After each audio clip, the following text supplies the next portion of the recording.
The funny thing about long-running video game series is it's hard to keep things feeling fresh, especially when your aim is to have a new sequel out every single year. You can have some of the most creative minds in the industry hard at work, but it still doesn't change the fact it's difficult to keep a franchise original, innovative, and interesting. I think we can all agree that by the time Syndicate rolled around, Assassin's Creed was starting to struggle in that department. Sure, the London-based adventure was fun, but it felt far too familiar and basically like it was spread a bit thin. It was Assassin's Creed by the numbers, meaning it was a very well-made game, but it struggled to do anything really surprising. And I say this as someone with a massive soft spot for both Assassin's Creed and the City of London. Now the franchise is back after not releasing a new game last year, the question I'm most interested in answering is, has it done enough to revitalise the series? Happily, I think the answer is yes, and to show my working, here are 7 reasons Assassin's Creed Origins might just have saved the series. Be warned, there may be spoilers for the first few hours of the game ahead. First up is the setting. Fairly obvious this one, but worth mentioning nonetheless. The ancient Egyptian setting for Assassin's Creed Origins is absolutely gorgeous. It's hard to think of a better way to showcase the fact you've made a proper open world RPG, or the fact you listen to your fans when they tell you they want to explore a certain time period, eventually, than in ancient Egypt.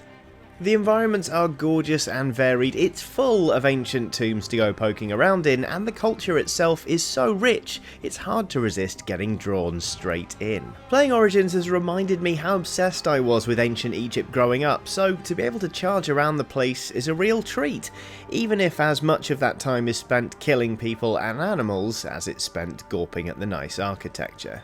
The setting imparts something far more important to Assassin's Creed than some nice game assets to look at, however, and that's freedom. As you're almost certainly aware, Origins is the earliest setting for an Assassin's Creed game so far. As the name suggests, in fact, the game tells the story of the founding of the Assassin Order, even though that's ruffled a few feathers with the lore purists out there. The reason the early setting is so significant, however, is not because it's interesting to see how the Order came together, although that's certainly true, rather it's because no Assassin's Creed game has been less weighed down by its own lore, and that is a very good thing. See, while the timeless battle between Assassins and Templars is interesting from a lore perspective, there's no denying it's sometimes a bit of a lodestone. Entire swathes of Assassin's Creed games have been given over to expanding on this power struggle everyone knows about anyway, but we're still forced to sit through these segments because said struggle is a main focal point of the series, and not mentioning it would be really weird. In Assassin's Creed Origins, however, there's no need to spend the first few hours leading the protagonist gently toward a revelation about who the Templars are and why they ought to be stopped, because none of that has really bubbled to the surface and been given a name yet. Origins is free to cut to the chase and plonk you right in the action, where before there was a lot of listen up Desmonding, and a lot of budding assassins furrowing their brows and going, hold on a minute, what's a Templar then? It's really refreshing, to be honest, making for an Assassin's Creed that feels confident without being cumbersome. The really nice thing about it though is that it doesn't completely abandon the classic AC narrative. Bayek is still facing off against an evil group of shadowy figures that's both manipulating and oppressing the people, and that does feel very familiar, but without dropping any big story spoilers into the mix, it's also a lot more personal to Bayek himself. He has his own very good motivation for going after his enemies that's as memorable as the likes of Ezio's Rude Awakening at the start of Assassin's Creed 2, but also his motivations are tied into who he is and how he perceives himself. Because Bayek is a Magi, effectively an ancient Egyptian sheriff, like his father was before him, he has a vested interest in what's going on around him that's tied directly into being good to the people. He's driven by a desire to make the ordinary people around him happy, which is a lot more relatable than satisfying a centuries-old vendetta that the vast majority of the public isn't even aware of. The first signs of that developing conflict are of course visible in Bayek, but all in all I think Origins has delivered a likeable protagonist whose story is deeply personal, but also manages to scale up without becoming unbelievable.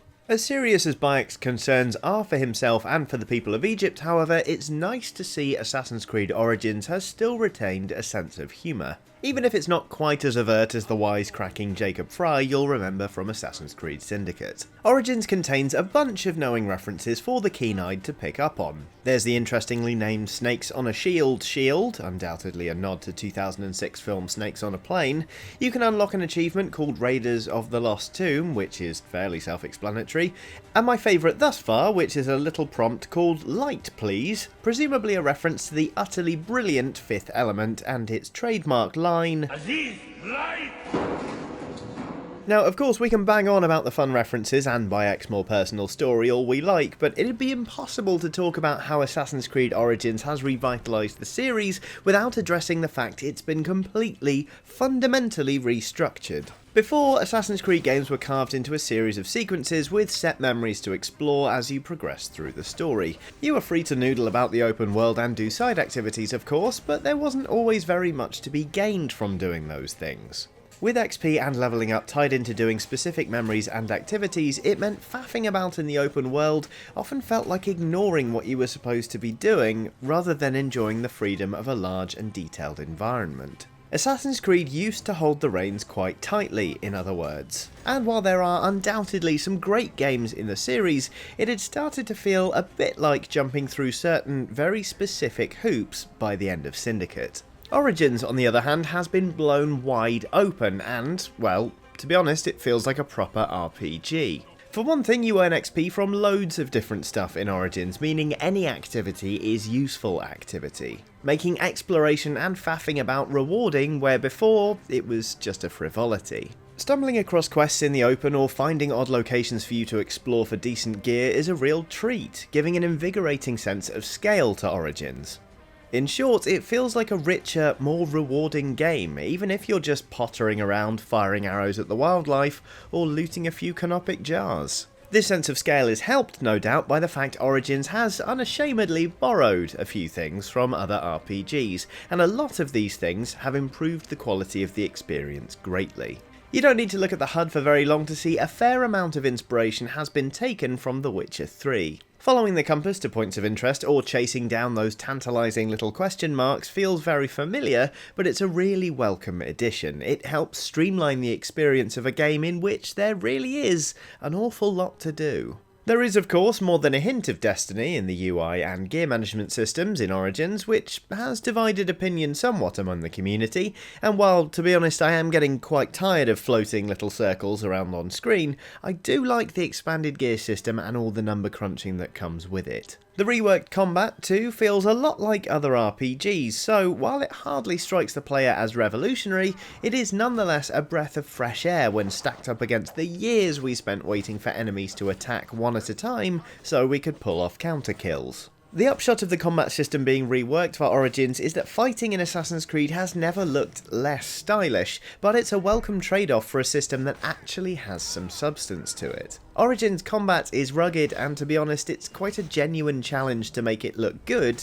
especially in video, but it's a lot more engaging, and that is a very good thing indeed. Most important of all, however, at the end of the day, as much as Assassin's Creed has changed, it hasn't forgotten its roots.